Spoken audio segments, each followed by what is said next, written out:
대한법률부동산연구소 쿠퍼하우스 이태강 교수입니다. 여러분 잘 계셨습니까? 제가 오늘은 강릉에서 오늘 서울에 출장을 왔습니다. 그 출장 온 이유가 제가 오늘 그 수업이 오전에 있었고 오후에 또 있었고 그 다음에 저녁에는 교수님들하고 교수 회의가 있어가지고 끝나고 나서 지금 이 늦은 시간에 송파구에 있는 그 북일의 공인중 기사님을 만나 뵈러 왔습니다. 제가 그 만나 뵈러 온 이유는 요즘에 서울시장이 좀 너무 위축됐다고 할까? 뭐 이런 얘기들이 언론에서 굉장히 많이 나와서 우리 강원도를 떠나서 서울의 현 시장이 어떤가 해서 임장활동 겸 또 현황 시장의 그 현상을 좀 실감 있게 좀 한번 보기 위해서 제가 중개사님을 만나 뵈러 왔습니다. 제가 밤늦게 이렇게 찾아뵈서 죄송합니다. 예. 네. 이 중개사님께서는 그 서울 송파구에 북일의 공인중개사님을 하신 지가 한 20년이 됐기 때문에 서울의 그 부동산의 역사를 잘 알고 계신 분이어서 다른 분보다도 좀 더 많이 알고 계셔서 제가 일부러 찾아뵀습니다. 요즘 그 서울에서 종부세, 그 다음에 양도세, 뭐 요즘에 그 자칙이라 할까? 이쪽 분들이 좀 이렇게 국회에서 합의를 봐가지고 좀 약간 완화를 했다고 하지 않습니까? 근데 우리 강원도에서는 양도세라든지 종부세에 대해서 사실 크게 관심은 없어요. 근데 제가 중개사님을 만나 뵌 게 뭐냐면 수도권의 영향이 우리 강원도에도 그 영향이 나중에는 파급 효과가 퍼지거든요. 그러겠죠. 그래서 미리 선점하는 차원에서 수도권에 어떤 영향이 있나, 그리고 또 제가 현장을 좀 보고 싶어서 찾아뵀습니다. 요즘 양도세가 좀 완화됐잖아요. 그리고 종부세가 좀 완화됐고, 그렇죠? 됐다고 내년 1월부터 뭐 시작을 하겠다고 하는데, 근데 제가 봐서는 우리 강원도에서는 그 종부세는 이게 크게 관심은 없지만 지금 금액 자체가 조금 너무 좀 작게 올리지 않았나, 완화를 하지 않나 이런 생각이 드는데 어떻게 생각하십니까? 네. 일단은 제 생각에는 말입니다. 이 양도세가 소득에 대한 개념인지 아니면은 그 인플레이션에 대한 개념인지 아니면 뭐 다른 무슨 그 부동산의 그 반등에 대한 그런 그 규제에 대한 그 규제인지 이거에 대한 성격이 좀 뚜렷하지가 않아요. 그런데 명확하지 않다. 왜냐면은 모든 법은 목적을 갖고 있는데 목적이 뚜렷하지 않다. 왜 그러냐면 일단은 저희가 이 소득세 개념이라면 우리가 정부에서는 왜 부동산에 세금을 걷어야 하는지에 대한 이유가 명확해야 되잖아요. 근데 그거야 뭐 전 세계적으로 다.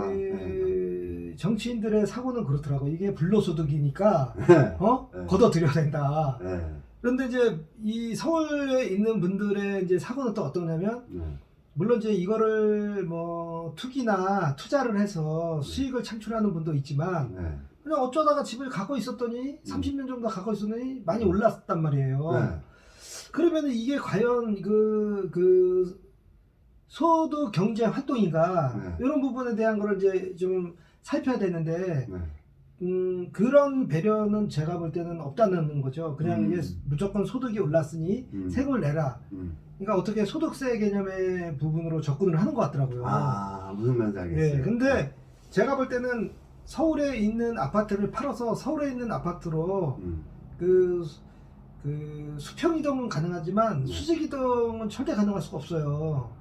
그러니까 쉽게 얘기해서 내 집이 옛날에 5억인데 지금 10억이다. 그럼 내가 10억을 받아서 그러면 30평대 살고 있었는데 40평대 올라간다면은 그거는 맞는 얘기거든요. 소득이 올라갔으니까 거기에 대한 세금을 내고 뭐 이렇게 해야 되는데 1주택 말씀하시는 거잖아요. 그러니까 1주택이나 2주택이나 주택의 전반적인 지금 흐름을 얘기를 하는 거예요. 그러면은 일단은 제가 볼 때는 이게 수직 이동이 아니라 수평 이동이기 때문에 그 소득에 대한 개념은 아니란 말이죠. 그러면은 인플레이션에 대한 부분인데 그러니까 물가가 올라갔다는 부분이거든요. 그런데 그 물가가 올라간 부분에 대해서 왜 국민들이 책임을 져야 되느냐 그런 의문점이 하나 남고 그 다음에 그렇다면 내가 볼 때는 그거를 완화를 시킬 만한 대안을 연구를 해야 되는데 그게 뭐 그 2주택은 6억 6억까지, 네. 네. 그 다음에 뭐 1주택은 9억까지 해서 이제 네. 상향 조정을 했잖아요. 네. 근데 제가 볼 때는 그 기준이 너무 얼토당토 안 하다는 얘기죠. 그러니까 2주택자 이상은 6억 그대로 가고, 네. 그 다음에 1주택자는 9억에서 네. 그 12억으로 올라갔잖아요. 네. 그러니까 그 올라가는 그 부분에 대해서 네. 그 기준이 내가 볼 때 애매모호하다는 거예요. 그러면은 인플레이션에 대한 부분을 지금 반영을 한 건지, 네. 아니면 소득, 그러니까 내가 돈을 벌었다 부동산으로 안 그래서 벌었잖아요. 그러니까 제가 볼 때는 안 벌었는데, 네. 그러니까 제 생각은 그렇고 모든 네. 국민, 그러니까 서울에 있는 국민들은 다 그렇게 생각하실 거예요. 시민들은. 서울 시민은. 네, 서울 시민들은. 네. 그런데 이제 정부 생각은 그게 아니라 벌었기 때문에 이제 그거를 내야 된다. 종부세 및 양도세를 내야 된다. 이런 개념으로 지금 그거를 그 12억이라는 그 제한을 둔 거 아닙니까? 네. 네. 네. 그래서 나는 거기에 대한 의문을 좀 한번 심도 있게 교수님하고 네. 얘기를 한번 나눠봤으면 하는 바람입니다. 아, 예. 그래요? 근데 지금 서울 사실 종부세를 얘기하면 지금 뭐 거진 뭐 수도권 사람들이 거진 다 내잖아요. 그렇죠. 서울 다 사람들이. 네. 해당 사항이 있다고 봐야죠. 네. 근데 이제 그 종부세를 이제 12억으로 올리는데 지금의 이제 서울의 집값이 이제 5년 전에는 네. 5억 5천에서 6억이었지 않았습니까? 평균 가격이. 네네. 그때의 종부세 가격이 9억 이상 있는 사람한테만 종부세를 매겼는데 네. 지금의 이제 6억짜리 집이 네. 지금 서울 평균 가격이 12억이 넘은 거로 알고 있습니다. 네. 그 10억이 넘었으면 2배잖아요. 그런데 그런 그 평균치도 네. 좀 애매모호한 게 뭐냐면요. 네. 일단은 빌라나 네. 뭐 이게 이게 조그만 주택들은 다 빠져야 되는 거예요, 사실은. 네. 아파트를 가지고 지금 얘기를 하는 거잖아요. 그렇죠. 평균. 그러면 서울 시내 아파트를 제가 볼 때 네. 12억에 살 수 있는 아파트가 그리 많지도 없어요. 그러니까. 그러니까 제가 볼 때는 평균적인 게 한 15억 정도란 말이에요. 그러면 서민들이 그러니까 가지고 교사님이 보셨을 때 뭐 아파트가 평균가 12억이 아니라 실질적인 우리의 체감의 가격은 15억이다. 네, 그러면 10억을 기준으로 해서 네. 거기까지는 그 저기 이게 강남이라서 그런 거 아닐까? 송파도 강남이라서. 강남은 강북은 또- 30억이죠. 아 그래요? 딱 1억인데. 아, 그러니까 제가 얘기하는 건 네. 평균적인 걸 얘기하는 거, 뭐 예를 네. 들자면 뭐 신림동이라든가 네. 뭐 봉천동, 그러니까 네. 대표적인 그런 동네들 있잖아요. 네. 좀 이렇게 낙후되어 있는 지역들, 구로동이라든가 이런 데를 얘기하는 겁니다. 그런데의 그 30평 기준으로 보통 보면 10억 정도 해요. 하다못해 뭐라 그래 그 수도권 외곽 지역들 있잖아요. 네.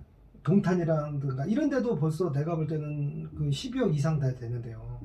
그러니까 이거를 그러니까 12억이란 얘기가 그 통계가 나온 게 한 5개월 전, 6개월 전에 나온 통계에 12억이지만 지금 그 사이에 또 올라가는 아니야 그 전에도 그렇게 반영이 돼 있어요. 15억에? 네. 아, 그러니까 제가 볼 때는 한 10억 정도 기준으로 해야 되는 게 맞는데 네. 왜 12억에 대한 그 선을 제한을 해놨는지 그러니까 3억에 대한 거는 세금을 내라는 얘기잖아요. 그렇죠. 쉽게 얘기해서. 네. 그런데 만약에 예를 들어서 이제 교수님도 입장을 바꿔서 한번 생각해 보세요. 네. 제가 그 한 30살에 주택을 구입을 해서 60살까지 보유를 했어요. 그래서 이제 정년을 했단 말이에요. 네. 나는 부동산을 가지고 장난친 게 없는데 네. 어느 날 갑자기 너 그 집에서 계속 살았으니까 이제부터 세금 내라 하면 네. 납득이 안 되잖아요. 네. 근데 이런 현상들이 지금 너무 많이 일어나고 있다는 거예요. 그 서울에서 살지 그런데 말아야- 그러면은 서울에서 살지 그거를 말아야- 팔아서 내가 같은 인근에 있는 아파트를 똑같이 이동을 한다고 하면은 그러니까 위로 올라간다고 하면은 맞는데 수평 이동밖에 안 된다니까요. 가격이 우리 집만 오른 게 아니라 다 전반적으로 다 올랐어요. 그렇죠. 그래서 그거는 부동산의 문제가 아니고 인플레이션에 대한 문제란 말이에요. 네. 그거는 정부가 부담을 해야 될 비용을 왜 국민이 부담을 합니까? 네. 그 실질적인 그래서 저는 그 12억에 대한 기준을 조금 높게 잡아줘야 되지 않나. 그러니까 적어도 15억 정도는 해줘야 되지 않나.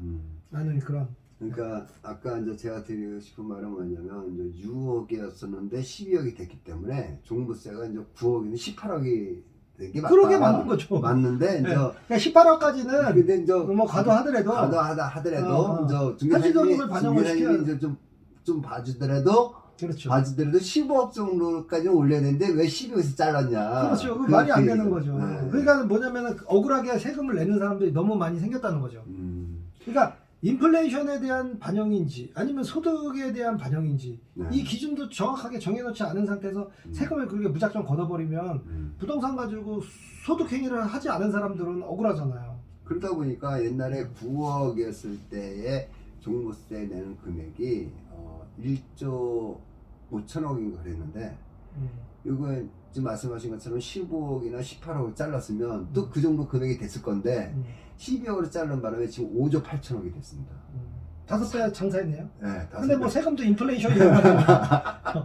그러네. 그러니까 정부가 참 내가 볼 때는 세금 장사를 참 편하게 하는 것 같아요. 그러니까 이거를 고민을 좀 해서 네. 내가 볼 때는 그 이 조세 저항이라는 게 있지 않습니까? 네. 그렇죠? 그러니까 이게 세금에 대해서 되게 이게 민감한 건데 이거를 아파트가 근데 서울에 지금 집을 소유하고 계신 분들이 45%고요. 그 다음에 지금 소유하지 않은 그 임차로 사시는 분이 55%입니다. 네. 제가 통계로 봤을 때는. 그런데 그 55%의 그 임차로 살고 계신 분들은 네. 집 있는 사람들 세금 많이 내라. 박수칠 아니냐. 그런 측면도 반대적인 측면도 있지 않겠습니까? 아니 그러면 다 뺏어서 그냥 뭐 나누지 뭘 그래요.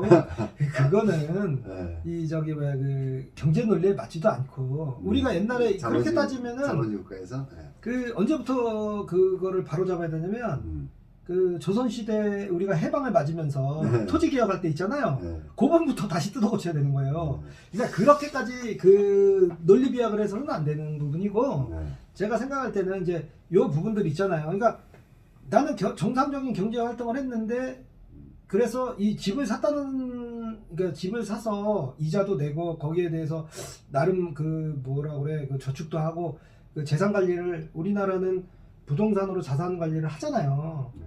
옛부터 그 선조들이 그 땅에 대한 소중함을 알았기 때문에 우리나라 사람들은 돈이 있으면 다 땅에 묻어라는 그런 고정관념이 있어서 다른 나라하고 좀 차이가 있어요.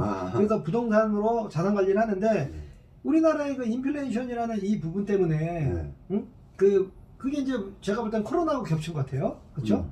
그러면은 이제 이 부분에 대해서 이제 그 주택값이 올랐는데 주택을 그 보유하지 않은 사람들의 피해는 어떡하냐. 중기사님이 그 공인중개사 하신 지가 20년이 넘었잖아요. 네네. 그 20년 동안 보면서 지금 이런 사람들의 반응이나 이런 그 사람들의 좀 뭐 불신 이런 것들이 그 전에 또 뭐 있었습니까? 옛날에 노무현 대통령 때 있었습니까?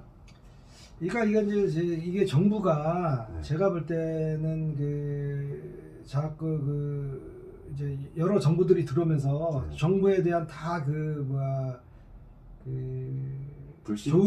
좋은 그런 네. 그런 그 편이 되는 그런 입장이 될 수도 있지만 네. 반대적인 그런 입장이 될 수도 있는 거예요. 근데 그게 뭐냐면 세금이 높아질 때 국민들은 다른 거예요. 뭐 그런 걸 뭐 이 정부가 좋고 안 좋고를 떠나서 그 일단 돈만 내러 가면 그 정도에 대해 반감을 갖는 거예요. 근데 왜 이런 바보 같은 짓을 하는지. 그러니까 내가 볼 때는 이거는 하나의 그 포퓰리즘적 그런 정책 아니냐. 난 이렇게 생각을 하는 거예요. 보여주기식의 정책. 그게 이제 하나의 증거 나온 게 옛날에 그 오세훈 시장이 네. 당선이 된 게 그런 영향이 좀 있지 않았나라는 생각이 들긴 들어요.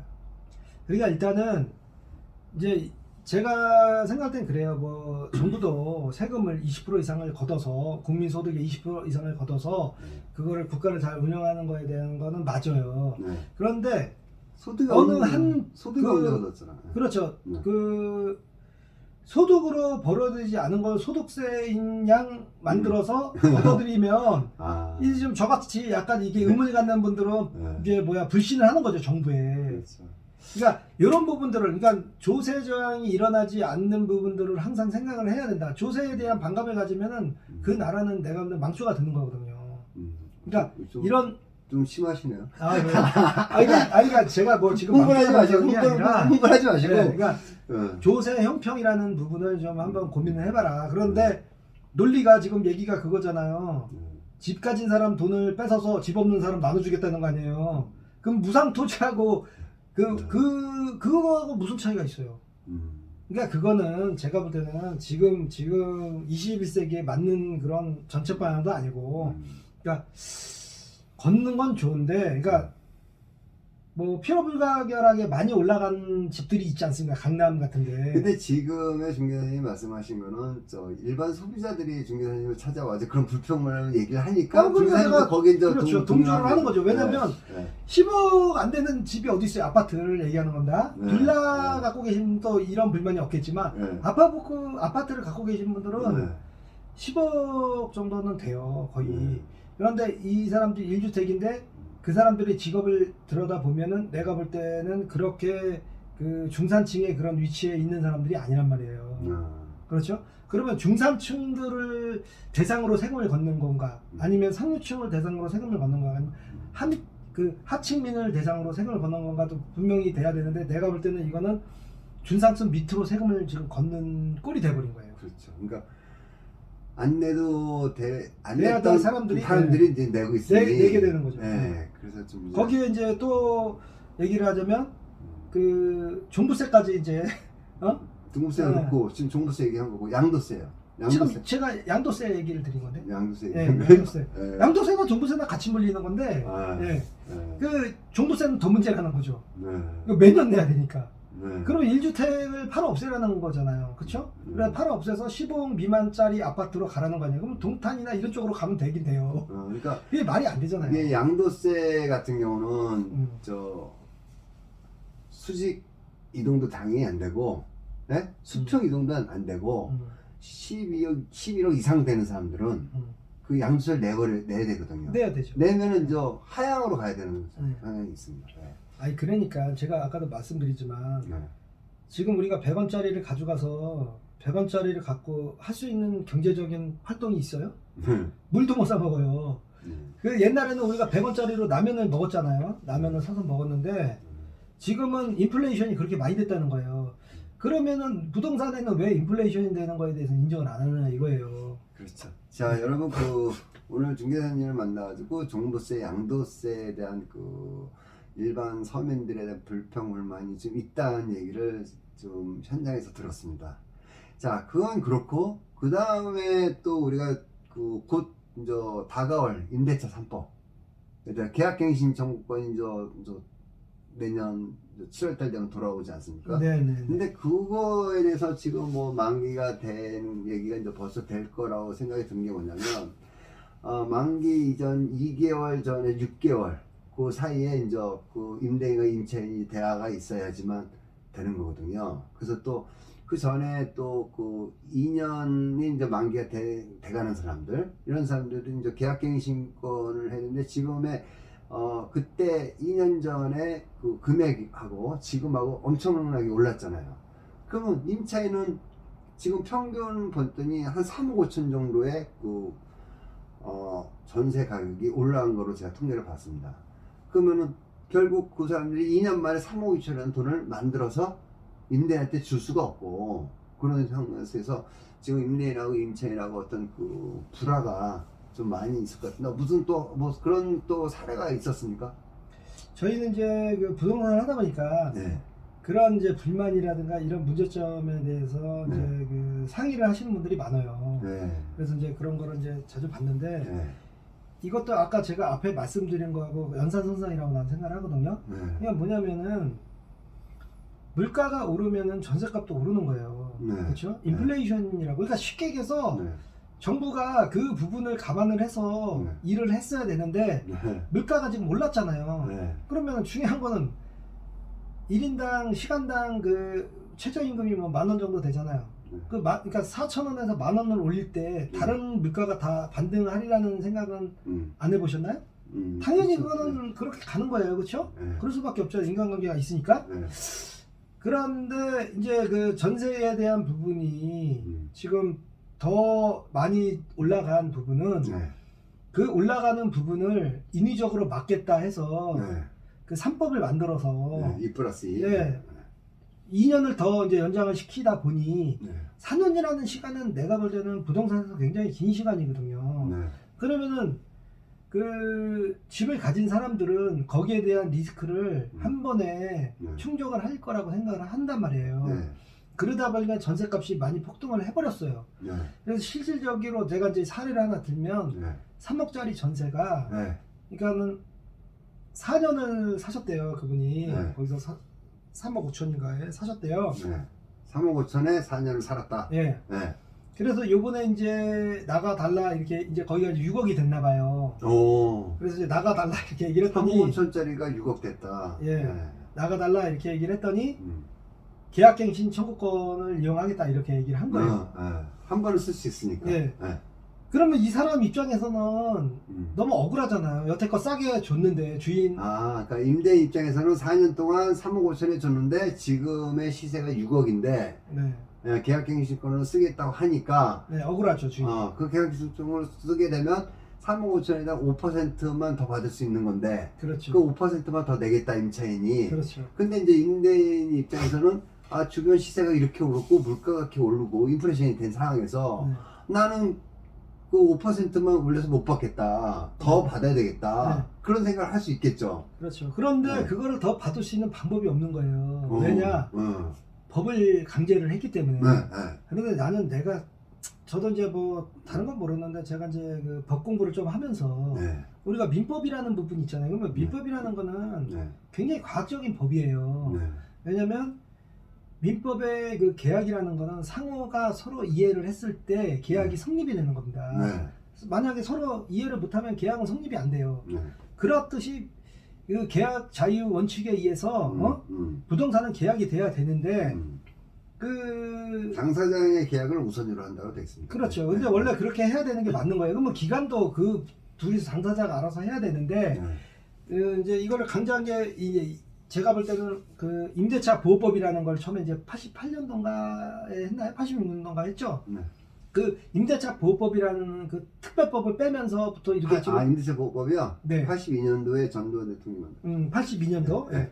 그래서 그 임대차 보호법이 생기면서 이 민법이 비틀어진 거예요. 어떻게 보면 네. 외국은 그런 게 없어요. 임대차 보호법인 이런 게 없는데도 잘 지금 돌아가고 있잖아요. 서로 조율을 해가면서 그렇죠? 네. 그러니까 이게 뭐냐면은 경제가 좋을 때는 그 임대차 법이 좋지만 경제가 나빠서 만약에 전세를 돌려줘야 되는 그런 상황이 생기면 이제 반대로 또 그 피해를 보는 거잖아요. 그러니까 이거는 사실은 어떻게 보면은 법으로 모든 걸 다 해결하려고 하면 안 되는 건데 이 어떤 그 뭐 법을 적용을 해서 그렇게 하다 보니 이제 국민들이 이제 불만이 생기는 거죠.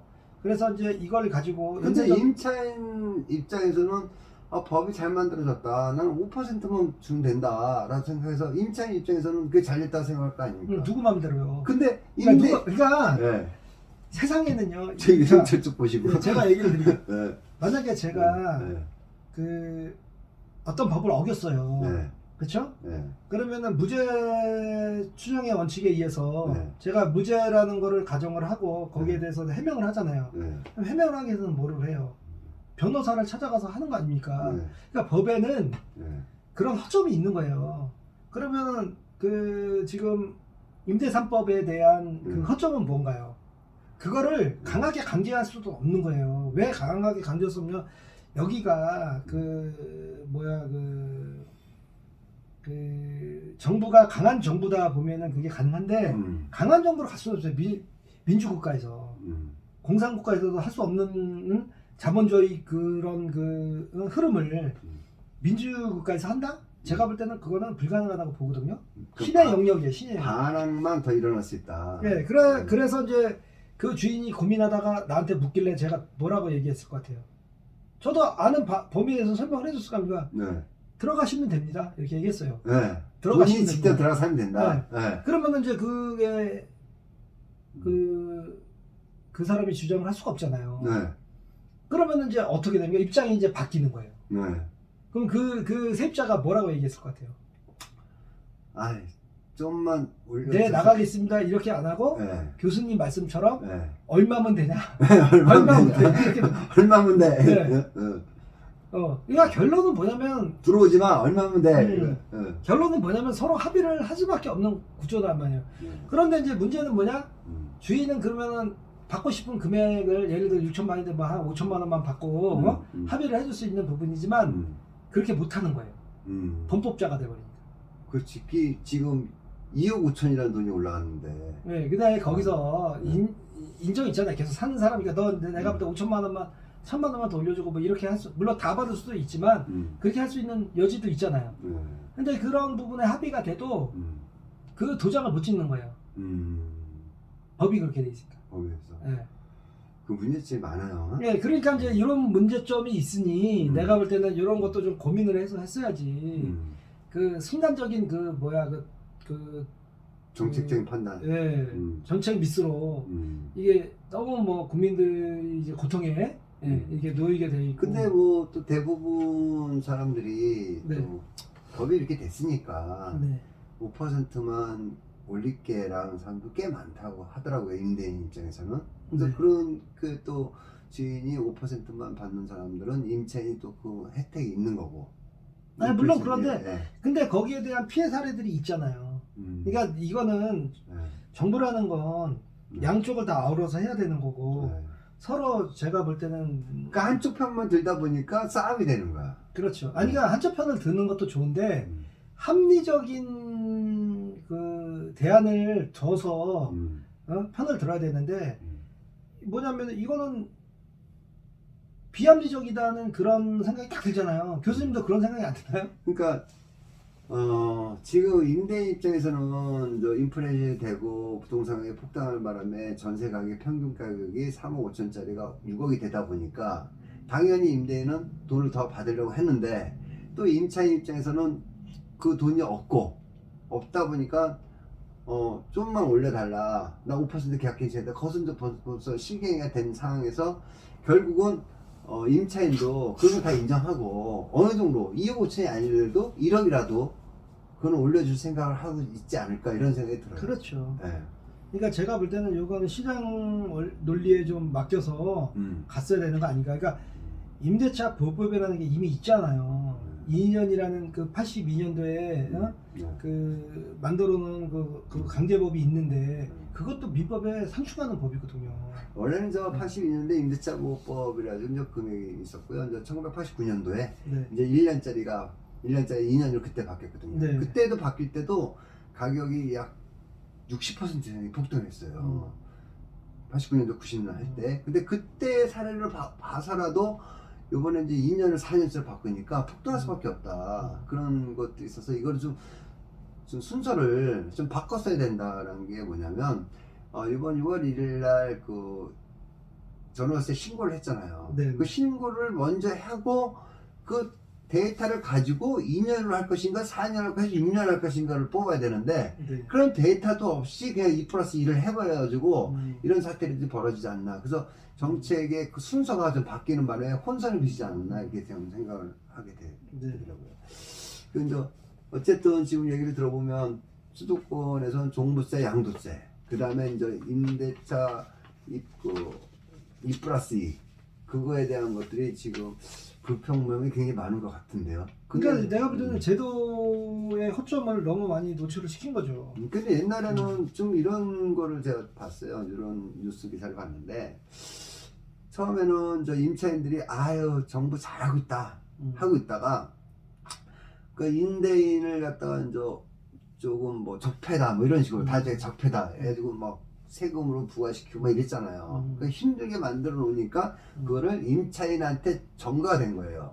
그러니까 임차인도 힘들어지니까 이제 처음에는 임차인도 아 정부 잘하고 있다라고 했다가 이제 그게 자기들한테 부메랑처럼 돌아오니까 이거 잘못하고 있는 것 같다. 그래서 임차인 임대인들이 전부 다 지금의 그 부동산 정책을 잘못한 거 아니냐 그런 판단을 하고 있는 것 같아요. 근데 정부의 정책도 정책인데 그 국회에서 그걸 다 통과시켰잖아요. 국회에서 발의를 하고 그래서 국회의원님들의 그 생각이 좀 그 현장에 맞지 않는 그런 정책을 좀 하지 않았나. 그러니까요. 그러니까 제가 볼 때는 탁상론만을 해서 이런 상황들이 벌어진 것 같고요. 제가 볼 때는 이건 국회 탁상. 뭐 하여튼 제가 볼 때는 근데 이 문제가 뭐냐면 어떤 문제를 해결할 때 항상 순리대로 해야 되는 거예요. 그러면은 부동산 정책은 뭐예요? 단순해요. 경제 원리로 풀면 되는 거예요. 그렇죠. 그러면은 경제 원리는 뭐예요? 수요와 공급의 법칙이잖아요. 전세 부분도 마찬가지 수요와 공급의 법칙인데 그 전세 그러니까 지금 제일 문제가 제가 볼 때는 전세의 문제점이 뭐예요? 공급량이 없다는 거잖아요. 하나 이제 병목 현상을 만들어 놓은 거죠. 네. 그런데 그 공급량이 없는 이유가 뭐예요? 그 예전에는 그 법인 그 임대사업자 예 이런 부분을 해서 혜택을 줬단 말이에요. 그런데 법인 같은 경우는 돈을 벌기 위해서 자기네들이 집을 져서 임대를 놨기 때문에 그거에 대해서 강제를 할 수가 있는 법이 있단 말이에요. 그럼 그거에 대해서는 아무 누구도 뭐라고 얘기를 못 하는 거예요. 왜? 내가 돈을 벌기 위해서 싸게 줘야 되니까 그거는 인정하고 하는 거예요. 이런 식으로 내가 인정하고 그래 알았어 내가 할게 이렇게 인정이 된 상태에서 합의가 된 상태에서 하면은 돼요. 그 대신 그 사람들이 그냥 하겠어요? 돈을 벌어야지 하지. 그렇죠. 그러면 뭐예요? 양도세 부분은 뭐 완화해 주든가 2주택에서 3주택이나 이런 부분에 대해서 완화를 시켜줘. 근데 이거를 지금 내가 볼 땐 다 손을 대버린 거잖아요. 그러니 내가 볼 땐 뒤죽박죽이 될 수밖에 없는 거예요. 그러니까 내가 아까도 얘기했듯이 그 양도세나 저기 종부세도 그 기준을 이게 소득에 대한 기준인지 인플레이션에 대한 기준인지를 명확하게 정해놔서 국민을 일단 그 부분에 대해 설득을 한 상태에서 내가 볼 때는 세금 기준을 올렸으면 12억이든 11억이든 9억이든 공감을 할 수가 있는데 12억이라는 거 뜬금없이 옛날에 9억이었는데 12억이니까 많이 올려준 거 아니야. 지금 정부는 그 얘기하는 거잖아요. 내가 볼 때는 선심 쓰고 욕먹는 거예요. 그러니까 올려주려면 아예 아싸라게 2배를 올려주던가 교수님 말씀대로 9억이면은 18억까지 해가지고 세금 안 걷겠다 이렇게 하든가. 그러니까 뭐 내가 볼 때는 그런 명분이 좀 있어야 되는데 그런 걸 전혀 이제 생각 안 한 상태에서 그냥 탁상 인용을 한 거라고 저는 봐요. 하다못해 나 같은 이런 무지랭이한테만 물어봐도 아는 거 아닙니까, 그렇죠? 근데 그런 그 임대차 입법 2+2의 지금 문제가 7월 30일 날 되기도 전에 이런 것도 생겼는데 내년 이제 7월 30일이 되면 이제 계약갱신 정권이 2년이 돌아온 해거든요. 그러면 지금 같은 그런 사태가 막 엄청 많이 발생될 가능성이 높다는 얘기인데. 높죠. 높아요. 자. 그리고 제가 여기 뭐 이제 임대에 대한 부분에 대해서 이제 하나 더 말씀드리면 정부가 이제 그 청년들 우리가 사실은 그 청년에 대한 청년주택 청년주택에 대한 그런 역사권에 청년주택 한다고 지금의 그 공약들이 막 나오고 있지 않습니까? 나오는데 그러니까 내가 너무 우스운 게요. 자, 뭐 그 교수님도 자식이 있으시죠? 근데 우리 강원도에는요 역세권이 없어요. 근데 문제가 뭐냐면은 청년들한테 대출을 1억을 해줘요. 1억을 해주는데 1억을 가지고 서울 시내에서는 집을 못 갑니다. 그러니까 뭐냐면은 1억짜리 전세가 없어요? 거의 없다고 봐야죠. 지하방 이런 거. 지하방? 그러니까 내가 지하 가서 살아라. 그러니까 이제 뭐냐 꿈이 거기서부터 꺾이는 거죠. 왜냐 내가 돈을 벌고 대학을 나와서 내가 첫 직장을 잡았어요. 그럼 이제 뭐 독립을 하고 싶을 거 아닙니까? 그럼 독립을 하려면 어느 부분에 대해서 내가 볼 때 저렴한 주택이라든가 아니면은 거기에 맞는 기준에 대한 돈을 지원을 해줘야 되는데 청년주택 지원 자금이 1억이라고요. 그것도 내년에 없어진다고 하더라고.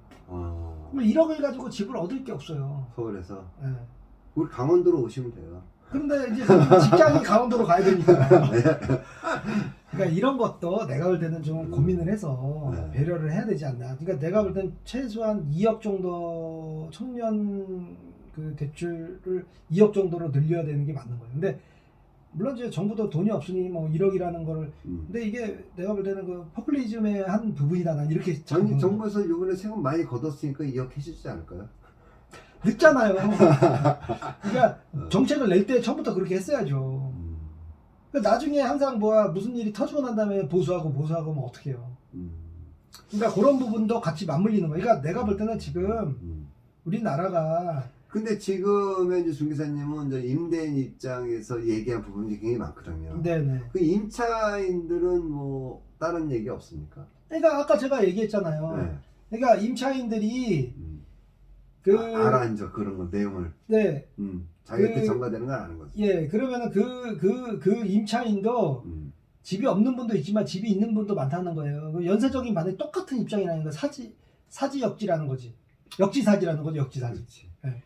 그 서울에 그 집을 그 거래도 없는데 집이 가격이 폭등하는 이유는 실수요자들이 네. 집을 전세 끼고 사놓고 네. 또 자기는 딴 데서 살고. 아니 그런 경우가 많잖아요. 네. 그러니까 이제 저쪽에서 이런 반응이 나오면 나는 여기다가 똑같이 적용을 시켰다. 음. 이런 놀들이더라고. 음. 그리고 이제 아예 집이 없는 분들은 내가 볼 때는 모르겠어요. 그 빨리 돈을 벌어서 주택을 사야 되는 게 맞는 거 아닌가요?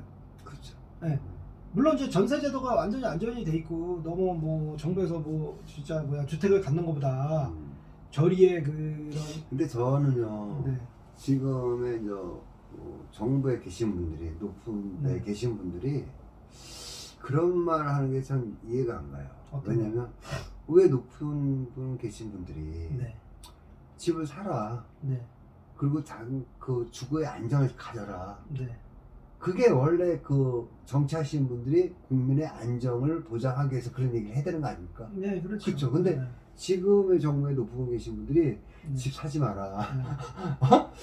나는 이해가 안 가요. 왜냐면 아니 집 사는데 힘들어? 그럼 내가 집 사는데 도와줄게. 그리고 집 사서 열심히 해서 빚도 갚고 해서 열심히 해서 집을 안정적으로 가져오라는 게 네. 윗분들이 하실 말씀이에요. 네. 근데 윗분들이 하시는 말씀들이 이래요. 지금 사면 큰일 납니다. 지금 집 사면 안 돼요. 그런 얘기를 그분들이 해서는 안 된다는 얘기야. 그러니까 우리나라는 왜 그게 그렇게 될 수밖에 없냐면 그러니까 부동산이 아니 협박하는 것도 아니고 나는 그 위에 정치하신 분들 계신 분들이 국민들한테 집 사서 안정을 하라, 편안한 생활을 해라 이런 게 하는 게 그런 정치를 하고 그렇게 길을 만들어 주는 게 맞는 거잖아요. 맞는 거죠. 근데 거꾸로 집 사지 마 협박하는 거야. 집 사지 마 이렇게. 아니 그러니까 그게 이해가 안 왜 가. 그러냐면 지금 주택이 과열이 됐잖아요. 그러니까 쉽게 얘기해서 사람 대비 주택 수가 모자라다는 얘기예요. 그런데 그거에 대한 책임은 누구한테 있는 거예요? 정부한테 있는 거거든요.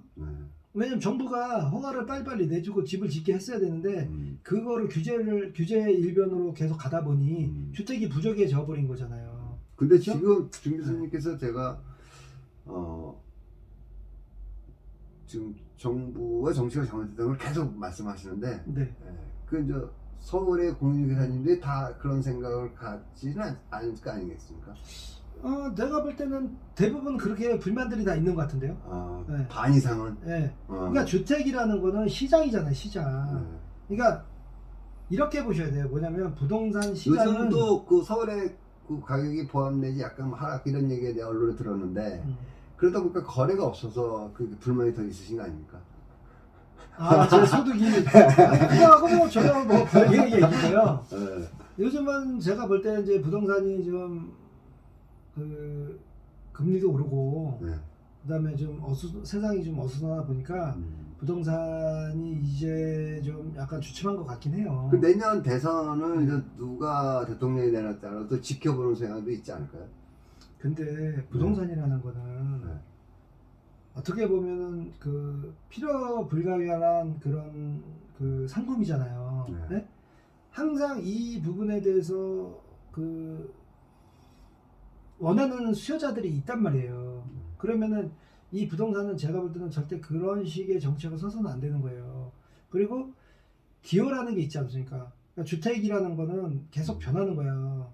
아파트를 좋아했다가 일반 주택을 좋아했다가 빌라를 좋아했다가 이런 식으로 계속 변할 수가 있는 거라고.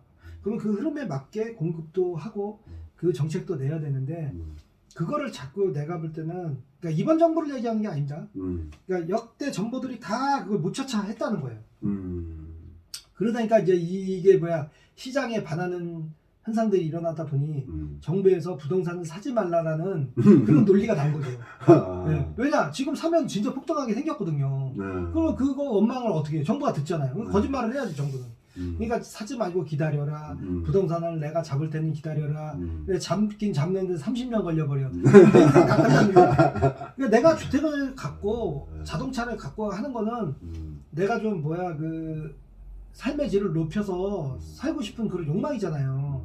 아니 주택을 갖고 거기에 뭐 수영장 같은 거 이렇게 있는 그런 풀빌라 이런 이런 집을 내가 소유하고 있다고 생각해 보세요. 서울 아주 저 중심에 최고잖아요. 근데 우리나라 현실상 그렇게 뭐 수영장까지 갖고 있는 주택을 가질 수는 없는 거고, 그러니까 깨끗한 아파트라도 한 채 가려고 하는데 그것마저 정부에서 막아버리면, 그 욕구를 막아버리면 불만이 생긴다는 거죠. 그러니까 그런 사람들이 아파트를 선호해라면 아파트 공급 정책을 좀 원활하게 해서 공급을 좀 확대를 시키고, 그러다 보면 수요와 공급에 의해서 가격이 조절이 자연스럽게 되지 않겠어요? 이 주택 그 임대차도 제가 볼 때는 방법이 있어요. 그런데 이거를 왜냐면은 민간의 그 기능을 다 막아놓은 상태에서 정부 혼자서 다 알아서 하겠다 한다면 제가 볼 때는 그건 쉽지 않. 순기능보다는 부작용이 더 많다. 자, 제가 오늘 서울에 강의 출장을 왔다가 중개사님을 서울에 계신 중개사님을 만났습니다. 중개사님께서는 약 20년 동안 중개 업무를 하셨기 때문에 현 정부 정책 하신 분들보다도 주택에 대한 그 경험이 더 많으신 분이기 때문에 현장의 목소리를 들었습니다. 그래서 좀 종부세, 양도세, 그 다음에 이제 임대차 3법 중에서 2+2 얘기를 들었고요. 또 청년주택에 대한 것도 현장의 목소리를 들었습니다. 자, 중개사님께서는 이번 정부의 점수를 매긴다면 100점 만점에 몇 점? 아니 뭐 일단은 네. 제가 볼 때는 우리가 그 선진국에 들어갔잖아요. 네. 그러니까는 전반적인 부분으로 봤을 때는 제가 볼 때는 잘한 것 같아요. 뭐 전반적으로 높은 점수를 주고 싶고, 다만 부동산에 대해서는 제가 볼 때는 점수를 별로 많이 주고 싶은 마음이 없어요. 그러니까 중개사님은 교수님이야. 근데 이제 다른 거 다 모든 과목들은 다 수다. 근데 근데 부동산 과목만 점수를 주면은 뭐 가지. 그러면 좀 가다. 어쨌든 그 현장의 목소리에 이제 20년 넘게 그 현장에서 임대인과 임차인, 그 다음에 이제 매도인과 매수인에 대해서 그 중개 역할을 하신 분에 대한 결론이 요번 정책은 점수를 얘기하면 수미양가 중에서 가다라는 결론으로 가겠습니다. 네. 자, 감사합니다. 감사합니다. 하나, 둘, 셋.